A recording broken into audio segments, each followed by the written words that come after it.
Vous êtes à l'écoute du 103.7 Radio Acton. Bye bye boulot jusqu'à 18h et je suis en très très bonne compagnie avec Benjamin et Mathieu Gratton. Bonjour à vous deux, comment vous allez? Ça va bien? Très bien. Très bien. Hey, je suis très contente de vous parler et on vous parle entre autres pour le mois d'avril qui est le mois de l'autisme. Premièrement, on va y aller un petit peu large quand même. Est-ce que le regard sur l'autisme a quand même évolué selon vous dans les dernières années? Oui, moi je peux te dire qu'il y a 15-20 ans, quand on a commencé à en parler, les gens ils posaient beaucoup des questions de base. Ils pouvaient se mélanger entre une maladie et l'autisme. On OK. se faisait dire, ah, je savais pas que ton enfant était malade. Puis au fil des années, puis beaucoup grâce à la télévision, les documentaires, entre autres celui de Oui. Charles Lafortune qui est venu rendre tout ça accessible, j'ai vu que les gens connaissent beaucoup plus la cause Mhm. et beaucoup de gens ont une personne autiste dans leur entourage. Donc, c'est Ouais. positif, mais en même temps, c'est inquiétant, là. Ouais. Effectivement, c'est inquiétant, mais je sens au moins que de plus en plus on en parle. Puis je pense que c'est ça qui est important, tu sais, d'être conscientisé à ça. Puis Benjamin, pour ta part, qu'est-ce que les gens t'ont envie qu'ils comprennent en lien avec ta réalité? Oh. Ça, c'est une question difficile pour Benjamin. Hein? Tu Ouais. la passes, ça, celle-là? Ouais, parce que, dans le fond, tu sais, tu parles de la réalité, justement. Ouais. Une des choses qu'il faudrait comprendre, c'est qu'ils sont tous différents. Chaque Mmh. individu est différent, puis ils n'ont pas tous la même capacité, par exemple, puis c'est vraiment pas de ta faute parce que répondre à des questions, Ouais. exprimer nos émotions, Mhm. communiquer, Benjamin va le faire super bien dans des cadres où c'est ses sujets à lui, ses affaires à lui, quand c'est spontané. Ouais. Dès que ça devient plus abstrait, ça va être plus difficile. Fait que, tu sais, si j'avais à répondre à sa place, c'est ce que j'aimerais que les gens comprennent de l'autisme, c'est que c'est pas aussi simple Mhm. quand on connaît une personne que ça peut s'appliquer à une autre. Ouais. Puis aussi qu'on leur en demande beaucoup Mhm. dans la société. On leur demande beaucoup de faire comme nous et au lieu de s'adapter à eux. Fait Ouais. que si j'étais une personne autiste capable de le verbaliser, je dirais, hey, lâchez-nous un petit peu, accompagnez-nous, puis arrêtez de vouloir qu'on soit comme vous autres. Mhm. Ouais, je comprends. Puis là, ils ont lancé un projet. Ben, vous avez lancé, entre autres, un projet pour la chanson Différent comme toi que je vais faire entendre juste après en collaboration avec France d'Amour. Comment ça s'est passé, la collaboration avec France d'Amour? Benjamin, as-tu aimé ça? Oh, ouais. Ouais. Ouais. Ben, raconte-nous donc, Benjamin, où est-ce qu'on Oui. est allé tourner, puis qu'est-ce que tu On as fait est dans le allé vidéo? tourner ça dans un studio à Montréal. OK.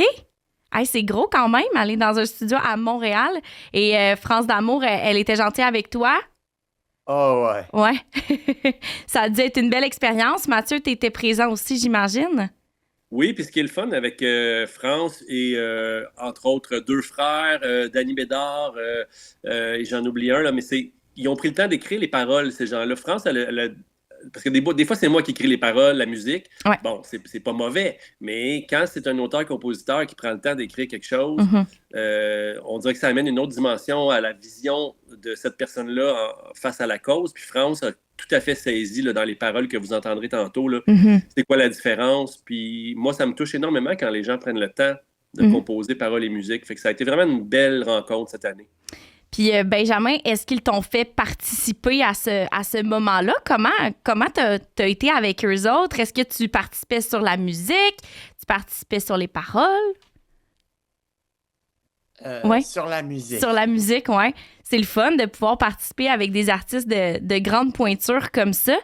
Puis, je vais vous lancer aussi sur la série de documentaires qui va sortir très bientôt là, sur tout.tv, Ouais. la section extra. Donc, c'est Benjamin Gratton comme tout le monde.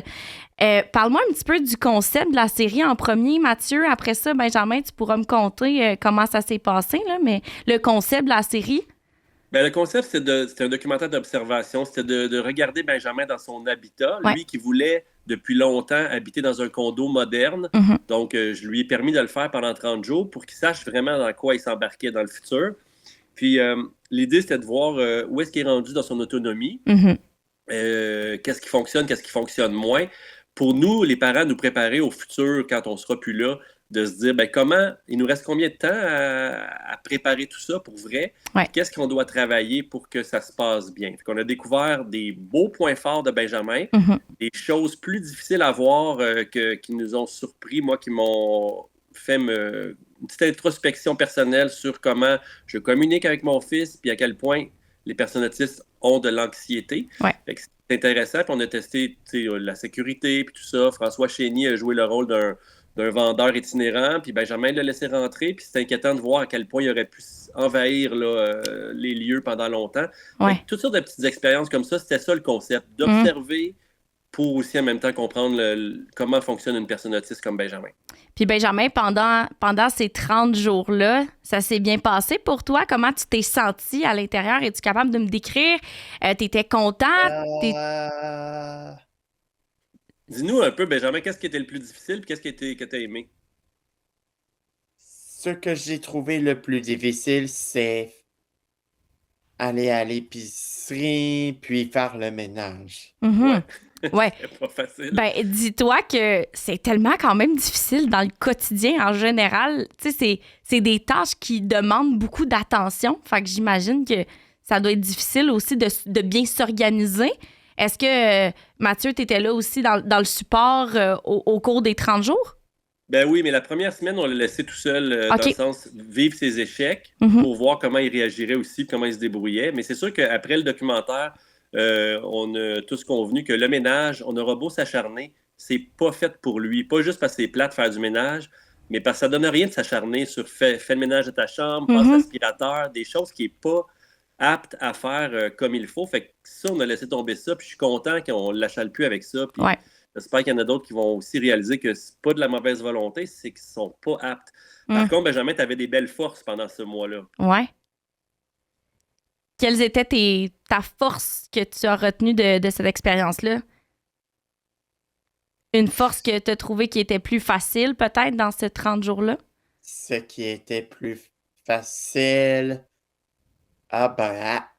aller à mon restaurant en marchant. Ouais. C'est génial. Ouais, les transports, Benjamin. Puis aussi les transports aussi, oui. OK. Ah, c'est intéressant, mais ça aussi, ça te rend autonome. C'est le fun que les Benjamin transports. était capable de prendre, de s'adapter rapidement au nouvel environnement, prendre l'autobus. Puis, je dis toujours aux gens, il y en a qui nous disent « Ah, c'est cool, Benjamin prend le métro tout seul, puis tout ça. Nous autres, on a peur que notre enfant fasse ça. » Ben, il faut connaître notre enfant, premièrement. Puis, deuxièmement, il faut lui donner la chance de l'essayer. Fait que, moi, je dis toujours, avant de dire « il sera pas capable », il faut l'essayer. Puis, c'est pour ça que Benjamin, aujourd'hui, a une très grande liberté. Il peut prendre Tu avais pris le train aussi pendant le documentaire, Benjamin? Pour la première fois, tout seul? À partir de Québec? Je pense que ouais. Ouais. Crime, c'est quand même un gros moyen de transport, là. C'est bien. On lui a laissé l'opportunité. Puis c'est ça, un des constats du documentaire, c'est laissons-les faire leurs essais avant de dire que ça ne sera pas possible. Puis ça sert à ça aussi, le documentaire. Mais Benjamin, je pense qu'il était bien content de nous retrouver, de retrouver son père et sa mère à la fin du documentaire. Oui, mais c'est normal. Puis en plus, vous lancez en humour, les gars. Vous avez décidé de lancer un futur spectacle. Ça s'en vient en 2027 là, pour le rodage. Benjamin, je te sens très drôle comme personne, donc j'ai bien hâte de te voir sur la scène. Tu dois avoir hâte. Oh, ouais.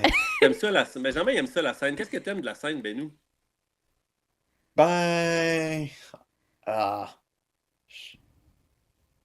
Les gens qui rient et les gens qui applaudissent. Ouais, ben oui. C'est sûr, quand tu vois comme la réaction des gens, ça doit te donner quand même du matériel. Puis Mathieu, je pense que ça va être aussi une manière pour toi de dépasser tes limites. Tu sais, avec ton fils, c'est le fun d'être sur scène, j'imagine? Oui, c'est ça, mais tu sais, quand on parle d'un show à deux, ça reste qu'on commence à travailler là-dessus. Mais oui, le défi est immense. C'est de montrer qu'on peut adapter ce milieu de travail-là, qui est la scène, pour une personne autiste comme Benjamin. Tu sais, ici, Benjamin, on ne parle pas de Louis T ou de Réal Bellan. On parle d'une personne autiste qui a besoin de beaucoup d'accompagnement, d'encadrement. Mais moi, je crois en lui. Puis je veux que les gens dans la salle vivent une expérience. Fait que j'ai hâte de vous en reparler quand ça va être plus concret. Ouais, j'ai vraiment hâte de voir ce que ça va donner. Puis en terminant, je veux revenir sur ton beau moment, Benjamin, que tu as vécu sur le plateau de Stats. As-tu aimé ton expérience dans la série? Oh, quand même, ouais. Ouais. Puis je sens que c'était très émouvant, très touchant aussi, la vidéo qu'on a vue sur les réseaux sociaux. Beaucoup d'émotions. Beaucoup d'émotions, ouais. Oui, effectivement. Puis je sentais que l'équipe était très unie, hein, Mathieu, également, là, pendant ce tournage-là. Ça s'est passé comment avec Benjamin, les acteurs? Ben, tu sais, c'est sûr que tout le monde avait un peu les larmes aux yeux parce qu'il voyait que Benjamin était émotif. C'est sûr que la chanson de Fred Pellerin... Comment s'appelle la chanson de Fred Pellerin? Ben nous, je me rappelle pas. Ah, tu t'en rappelles plus? Ben, c'était « Je redeviens le vent ». Bon, OK. ben, tu sais, je redeviens le vent, Siméon qui décède. Tu sais, je veux dire, tout était là pour rendre tout le monde émotif, mais Benjamin, sa réaction m'a beaucoup étonné Ouais. de le voir comme quand même très touché. Puis, tu sais, il y en a des émotions, Benjamin, c'est juste qu'il les sort pas comme tout le monde. Puis, on était pas mal fiers, sa mère et moi, de voir là, tout ce qu'il avait réussi à accomplir grâce à l'ouverture de l'équipe de Stat et de Radio-Canada aussi. Oui, effectivement. Hey, écoutez, les gars, ça m'a fait vraiment plaisir de vous recevoir à Bye Bye Boulot. C'était vraiment un plaisir de te parler, Benjamin.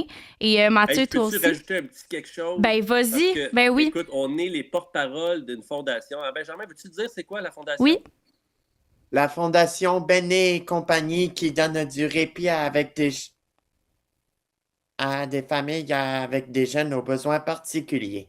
OK. Alors, il y a une grande collecte jusqu'au 4 mai. Parfait. Puis on invite les gens à contribuer là, en se rendant là, chez Bennet et compagnie. Puis ça aide vraiment beaucoup de jeunes à vivre des beaux camps, puis des parents à avoir une petite pause. C'est vraiment important, autant pour les jeunes que pour les parents, cette cause-là. Exact. Donc, allez-y chez Benny et compagnie. Encore une fois, Mathieu Gratton et Benjamin Gratton, merci d'avoir été là. Puis, plein de succès dans vos projets. Merci, Benjamin, personnellement, d'avoir été là. Ça m'a fait plaisir. Puis à la prochaine. Bye bye tout le monde. Bye bye. Merci.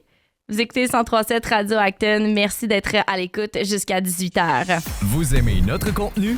Abonnez-vous. 103.